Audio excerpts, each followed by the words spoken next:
Omaha, Nebraska, are you ready for the concert of the year? Your boy, Kusher Snazzy, aka Mr. Vibe Master Sender, is bringing you some Afro vibe. Come on, challenge be walk low. You will be experiencing different types of entertainment. Many dope local artists such as Jay Keys, I got a lot on my chest. Piero Marshall, Joe Easy, King Omarion, Real Kel, The earth, yet the water gonna glisten it. Octavia, I love you, Sumamio. Royal K from Maryland, Tu et moi, il va falloir faire un choix. Tu le préfères, vas-y, je te reste. Mike Inchula from Washington, Mike Felly El Romantico from Maryland, I say, balance, balance. dance performances by Sahara Diva, Eliana, Asia Affy. Top it off a mega show from your boy Kusher Snazzy. Every morning. On the mix, you got DJ Sugar. Yeah. One date, March 19th. One place, the Simple Foundation. One time frame, 7 p.m. to 10 p.m. Tickets are $25. Limited city, so get your tickets early and let's have fun!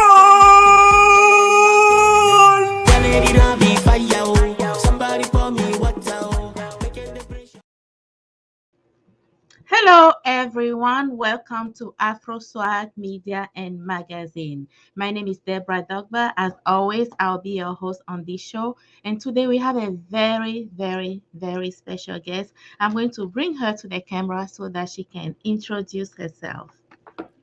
Hello, Dr. Cheryl. Hey, Deborah, how are you? I'm excellent. How about yourself? I'm doing well. I'm doing well. Well, welcome to the show. Thank you so much for the honor to be on our show tonight. Can you please introduce yourself? Yes, absolutely. So my name is Dr. Cheryl Ingram. I go by Dr. CI, or you can just call me Cheryl. I am a diversity, equity, and inclusion subject matter expert. I've been doing it for about 21 years. I own 3 companies that specialize in DEI. One is in tech, which is Inclusology, that I'm currently the CEO of. And then I am the president of Diverse City, which is a major consulting firm that is headquartered in LA that's currently moving to Omaha. And I also own a production company called Courageous Productions that works on creating content that's based on social justice and different areas for populations who don't often get in front of the camera. Wow. How are you able to do all of that? Designate. That's quite interesting. And happy Women's International Day. And to all women watching, everybody that tune in, we are live on LinkedIn, Facebook, Instagram, and YouTube. Don't forget to follow us, #AFSwagMag. So, Dr. Cheryl, do you mind telling us a little bit about your background and how you got involved in everything that you do, all the 3 companies? Yeah, so I'm from Omaha, Nebraska, born and raised. I left Omaha and went to college in New Mexico. I grew up in North Omaha, and at a young age, I started to experience racism. That was like my first intro to racism was through law enforcement because they used to harass my brothers and my uncles. And so I never really had the language to understand what it was at the time because I was 7 or 8 when I started to realize that something systemically is wrong here. Mm-hmm. And so I ended up going through high school and working in different areas of advocacy and social justice and just being an advocate. And I didn't even know at the time that's what you called it. I was just an advocate for things that I thought were wrong. Mm-hmm. And my mother, she kept us, I don't know if you're from Omaha, you might remember the African bookstore that was on 33rd, right across the street from Hilltop Projects. And in that African bookstore, I grew up in that store. So my mother used to, at a young age, take me to that store and show me literature on what it meant to be Black. And as I grew up and as I've become more of a DEI expert, I realized that my Blackness contributed a lot to my advocacy and understanding what DEI was. Mm-hmm. And that's not my only lane, but it is the foundation for why I got into it. Mm-hmm. And I ended up going to college in New Mexico in 2000. In 1999, I went of August, and I got my first job working in a multicultural education center. And Mhm. so in that, I got my first exposure to different cultures. Like there were students from Kenya and Ghana, there was vets, there was people with disabilities, there was Chicanos and Latinos and Latinas and Latinx and American Indian programs. And so it was just so interesting for me because I grew up in North Omaha, so my lane was blackness. Then when I Mhm. got to college in Las Cruces, New Mexico, it was culture shock. And I Right. went to college because I just didn't want to stay in Omaha and live at home anymore. So I was like, I gotta go do something. All my Mhm. friends was going to college, so I ended up going. And I ended up fortunate enough to get a scholarship because I was used to bust my tail in school just because Mhm. my mother kept me out the streets because that's what we lived around. And working in multicultural center, I really started to see how institutions oppress students and not just make them drop out, but push them out of institutions. Mhm. And I did my dissertation. It turned into my master's thesis, which worked in data. So I was working a lot in data in the state of New Mexico, looking at why students dropped out of college and why they dropped out of high school, and in particular, Black students and Hispanic students. Mhm. And when I first started doing that job, one of the things they said is, we want you to calculate the number of students that drop out. And I just remember it coming to me naturally and saying, but what if they don't drop out? Like, what if institutions push them out? What kind of story you want me to tell? Mhm. Right. And it was kind of like always a debate. And I'll never forget sitting at a table with a bunch of white people, the governor, the superintendent, and they was talking about students and calling them products like they wasn't human beings, and especially Black Wow. students. Mhm. And there I was, Black, young, sitting there with all these people who are like head of tables. And I was like, this is not what I want to do with the information that I'm receiving. And so I was Mhm. like, I'm going to change the narrative and show what contributes to students leaving college and leaving high school, because it's not their fault all the time, a majority of the time. And so when I went to college, it really affected me because there was 13 of us that went down there from Omaha, and only 2 of us graduated. Hmm. And so I ended up taking the data that I was getting in undergrad and in my master's, and I wrote my book and my dissertation on how institutions push African American Black students out of post secondary education. Hmm. And I've been in that lane now since 2000, and got into data heavy in 2007. And when I started college, I started in computer science because I was good at math and science. I was in gifted programs in high school. I was like the hood nerd. And I found my love for that, and I ended up not completing my degree in that because I was on academic probation because I was struggling in classes with white professors and non-black professors. And so I couldn't find tutors that look like me. I couldn't find professors that look like me. And that really, really caused me to say, okay, I went to an advisor who said, why don't you just switch to this major, which was communication studies, so that you don't lose your scholarship and you can graduate on time. Mhm. Christy, hi, Christy. And so I ended up doing that. And it was just like working with African American students in Black programs and African students in Black programs. I was always fighting the institution alongside them to treat them fairly, Mhm. not special or anything, but just to treat them fairly. And that was always a constant struggle. And when I graduated college, I moved to Seattle, which is one of the whitest cities in the United States. Mhm. And in Seattle, I learned about passive aggressive racism. I learned about sexism. I learned about sizeism. And during that time, it was one of the hardest things. I lived there for 5 years. And I started out in this program called the Dudley Edmonson Fellowship, which taught students, it taught BIPOC, Black and Indigenous people of color, how to integrate diversity, equity, and inclusion into outdoor learning. Mhm. And it was a terrible, terrible program for me because the way they had set up diversity was the blandest. And I said at the time, the whitest thing I had ever seen. I was like, Wow. this is the safest diversity conversation I've ever had. And it Hmm. felt like everywhere I went, it was calling me, whether I was in college, whether I was in high school, whether I was in a professional job. Mhm. And so I was like, I think this is my lane. And so I ended up going into a job and being the director of academic programs where I was actually training people how to create technical curriculum for underrepresented students. Mhm. And I was recreating assessments that taught people that helped students get into programming. And it was what they called urban youth, which I really hated that term.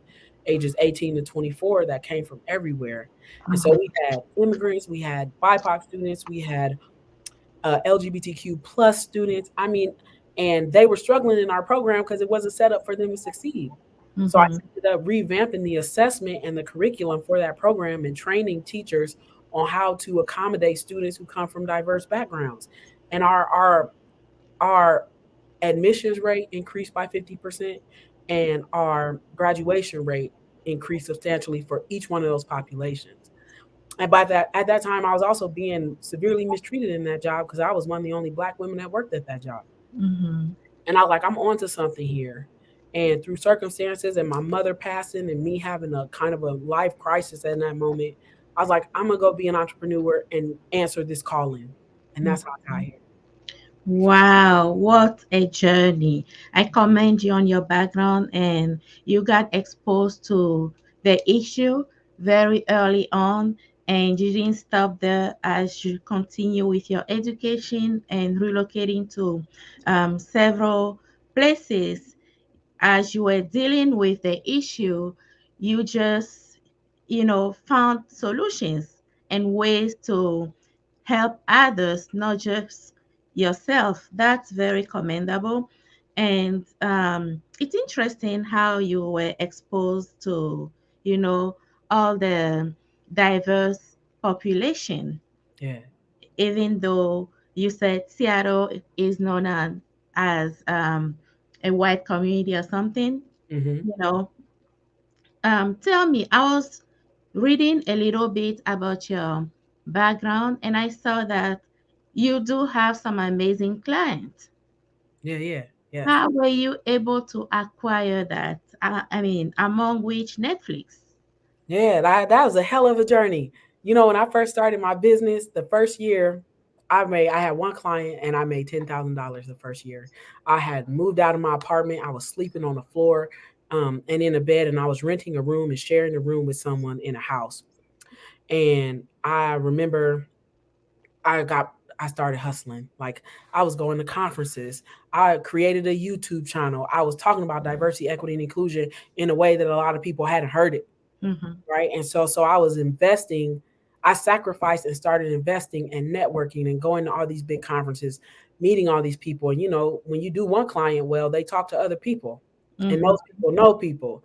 And so the fact that I was doing a really good job in DEI, which is diversity, equity, and inclusion, y'all, and networking and emailing people and going to people's offices and scheduling meetings, I ended up eventually getting into companies like the Netflixes and the Googles and having, and even Microsoft, and Mm-hmm. just having conversations about DEI that led to contracts. And I didn't know nothing about business. I didn't even come from a background of business, but I knew how to create relationships. And creating relationships helped me understand what it meant to build and grow a business. Wow, that's a very important and relevant skill to have, and relationships do matter. Yeah. Yeah. So you said at that time you didn't have any really background in entrepreneurship. So how did you learn? So the first thing I did was I went to SCORE. And if you don't know about SCORE, it's a free business program. It's in a ton of cities and they offer business mentoring. So when I put in my resignation, it was a 3-month resignation for my job because they asked me to stay through the summer. And so as I knew I was leaving, the first thing I did was go to SCORE and start getting free mentoring on my lunch break. Mm-hmm. And I learned how to create a 3-year business plan. I learned how to look at taxes, how to do income, because I was intentional about knowing I didn't have those skills and I needed them. I Mm-hmm. bought books. I'm a fixer by nature and a researcher by nature. So if I Mm-hmm. don't know something and I have the capability to figure it out, I'm gonna figure it out. Mm-hmm. And so it really took a lot of initiative. And then I started reaching out to people who were doing what I wanted to do and asked if they would have conversations with me about what they do in their business because I didn't even know how to price my business. Right. Mm-hmm. And so I would call other diversity consultants and say, how much do you charge? And I was asking people who were considered the top consultants that had never heard of me, but they was willing to have conversations with me. Mm-hmm. And so it was a lot of learning and understanding where I was on this spectrum of being a subject matter expert and how much I was worth. And even in the beginning, I still undervalued that because the people who were charging a lot more than me, I say this very humbly, weren't doing as much impactful work as I was. Mm-hmm. And so I started, in order for people to pay me what I was asking, I had to prove that I was good at it. Because, being Black and being a woman, it was already hard enough to get them to let me in the door. Mm-hmm. Right. So I had to work 3 to 4 times as hard just to get an opportunity to even get in the door and have a conversation. Wow. And that's common for most Black, most African American to work twice, 3 times more than the other population.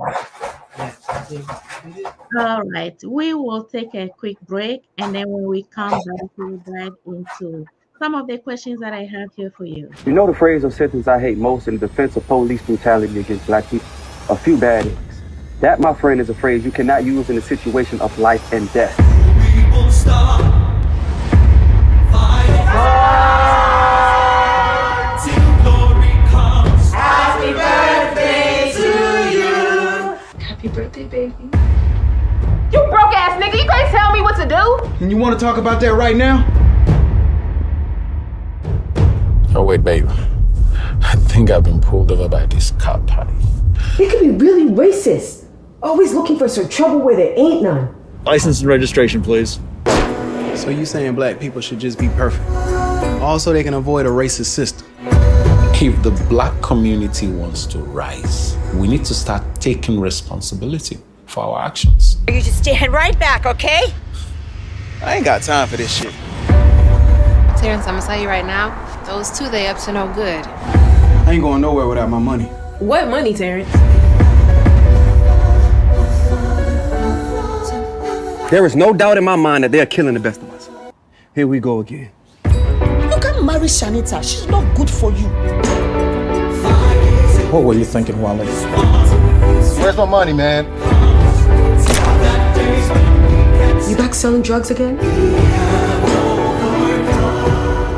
We are angry.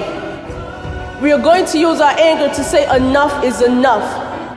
Relax, okay? Sir, can you please step outside the vehicle? Wait, what? Is there any problem? Wale, what's going on? Step outside the vehicle. Hello? Wale, what's going on? Wale!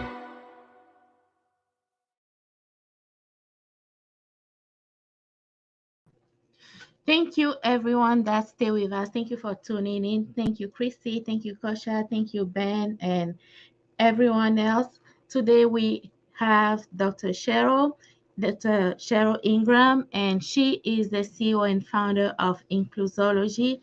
And she was telling us a little bit about her background and journey when it comes to the challenges that she had to overcome when founding her businesses. And some important things that she told us about were mentorship, networking, researching, and putting in the work. So I'm going to bring her back to the camera. Welcome back, Dr. Cheryl. Thank you. CI. So before the break, you were telling us a little bit about mentorship, networking, research work, and how you were able to put in the work in order to overcome some of the challenges and run very successful businesses. Yeah. That's impressive. So how are your businesses doing right now? They're doing pretty well. So Diversity, we just hired a CEO to run it because I was running 2 companies, which was not sustainable or good for my health. And Diversity has a 7-figure revenue. So, we went from $10,000 to averaging $1 million. And so it's doing pretty well. Inclusology, we're currently raising our seed round from investors, and we've raised $670,000 out of $1 million. So we still have 330 to go. Wow. That I hope to close by. I was supposed to close it last month, but when you're Black in fundraising, it takes you a little bit longer, especially from investors that don't look like you. And then Courageous Productions is doing well. It just literally kicked off and started running productions in Omaha. Wow. And what is Courageous Production? That's the production company that is working to get people in front of the camera that don't often get opportunities in mainstream. Do you mind giving us a little bit? Is it like a podcast? What is it? Oh no, it's a production company. So it does commercials, it does film, it does content creation. We created a documentary that's won 7 films or 7 awards in the indie film. Oh, It's wow. called You're Smarter Than You Look. You get a chance, you can rent it online. It's on Vimeo because we own it. We own all the rights to it, so we didn't put it on the streaming platform. Oh, wow. That's amazing. So you are in between Omaha and LA? That's correct. I'm in Omaha right now. Mm-hmm. So, like, you do have an office here as well? Yeah, we have an office right in downtown Omaha for 31st and or North 31st Avenue.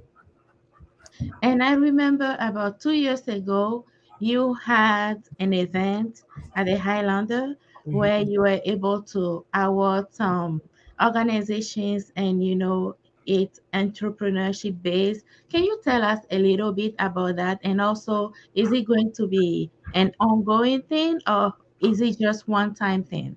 Yeah, so annually now I'm starting this tradition of doing the Black Entrepreneur Awareness Day.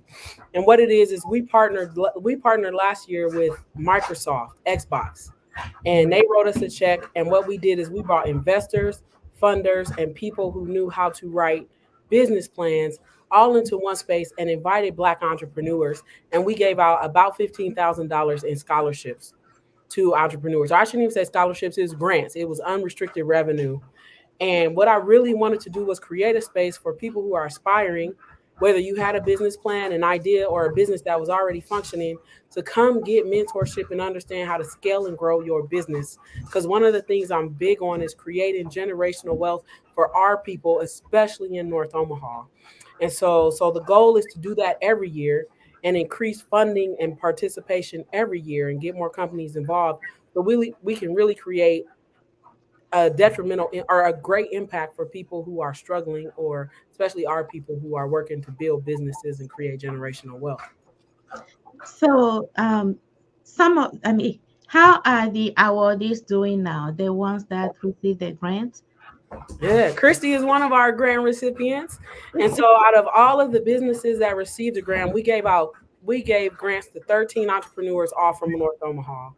And 10 of them, their businesses have grown in scale, and the other 3 are currently in Kickstarter mode. So they are still building out their business plan. And the 3 that are building out their business plans are fashion companies. So they're creating their branding and all the things so that they can kickstart it. But we still mentor and talk to every company that we gave funding to. Mm-hmm. Is there any current project that you're working on and you would like the public to know about? Yeah, there's a couple. So I'm doing a talk at the Blue Barn Theater. We partner with them to talk about authentic intelligence. How do you integrate your Blackness into building your platform, or how we're building Inclusology? I'm trying to think, what else am I currently working on? We're launching Inclusology's 2.0 platform in May. And we currently have a few clients that are working with us to do that. And do we have anything else going? I have a YouTube channel that focuses on data analysis with the diversity, equity, and inclusion lens. So if you go to YouTube and type in Inclusology, make sure to go follow our channel. And then we're getting ready to put our TED Talk. It's not a TED Talk, but it's a TED Talk style talk up online that talks about Blackness and technology. And I'm really looking forward to that. Oh, wow. That's amazing. So last month was the Black History Month. What is your take on that? Anything that you want to share about it? That's a hell of a question, but I'm gonna be very honest. I appreciate the work that our elders have done to get Black History Month. I don't appreciate the way that the world, especially the U.S., treats Black history. I think that it's more important to have it than just 28 days, because Black history is part of American history. We helped build this country, and on free labor and blood, sweat, and tears and skill.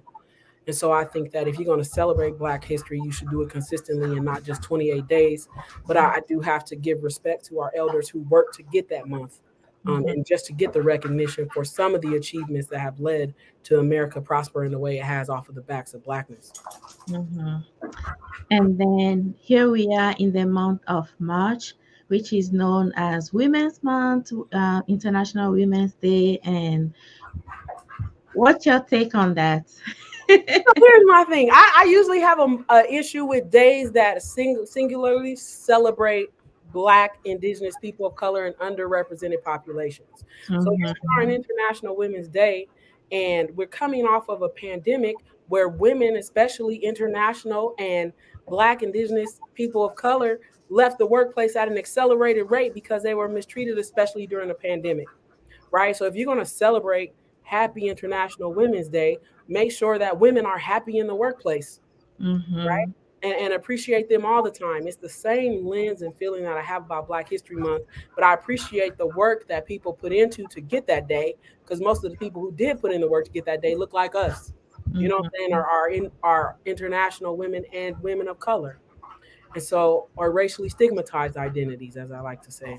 And so I think that, it's great that people worked hard to get that day, but America needs to work a little bit harder. The world needs to work a little bit harder about celebrating women. Wow. And as you kept saying the word BIPOC, that stands for Black, Indigenous, People of Color. That's a new term for me. I started hearing it not long ago. I didn't know, how that even started. Can you bring us a little bit of clarity on that? Sure. So, when we first started working to categorize minorities especially at a federal level, the word was minority. And then you had affirmative action, which kind of highlighted diversity and inclusion. There wasn't really any equity. And so there was a transition from minority to people of color. And now recently, in the last few years, literature has increased that to Black and Indigenous people of color, because we even see that there is a differentiation in the way people of color are treated in the workplace. For example, Asian populations in the workplace versus Native American, Black women, and Latinx women. And so people created the term BIPOC in order to distinguish some of the marginalizations that even happen within those identities. Wow. Thank you so much for that. And one question, given the current situation with Ukraine and Russia, and how everything is spiking, gas price and everything is spiking, I know it's been a huge challenge for the BIPOC population, especially for entrepreneurs. Do you have any perspective on that? And I mean, this is a real challenge. Yeah. And I don't know what the consequences are going to be in 3 months, 6 months for the BIPOC population, but do you know of any program that is taking measures, to deal with that later on? Not at the rate that it should. So I don't think that I've seen any programs that are really intentionally helping to address the generational wealth gap, especially that's created during times of war.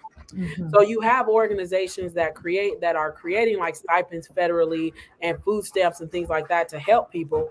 But even then, those programs are becoming overwhelmed. And often when war happens, they get underfunded. And so my solution is to really come to our government and say, y'all got to do a better job of raising the cost of living. Of lowering the cost of living. And then workplaces, you have to pay your people more during these times, because if you don't, the wealth gap is going to continue to increase, which often happens during war, and unfortunately, especially to us. That's right. That's right. Is there anything that you would like to talk about that I didn't mention?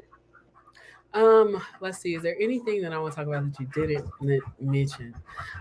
Just some words of encouragement for entrepreneurs, especially Black and African entrepreneurs, because the world makes it really hard for us to be successful, especially in the U.S.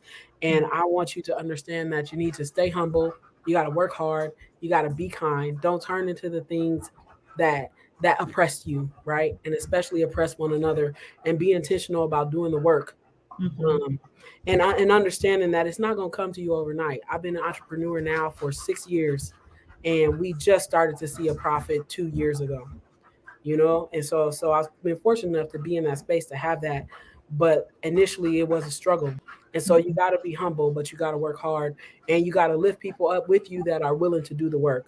And don't forget about where you come from, because it's important, even as you're progressing, whether you are where you want to be or not, to give back to your community and invest in your community with not just money, but time and wisdom and knowledge, because those things are really important in the path for us to build generational wealth. It's interesting as I hear you speak. You said Black and Africans. Yeah.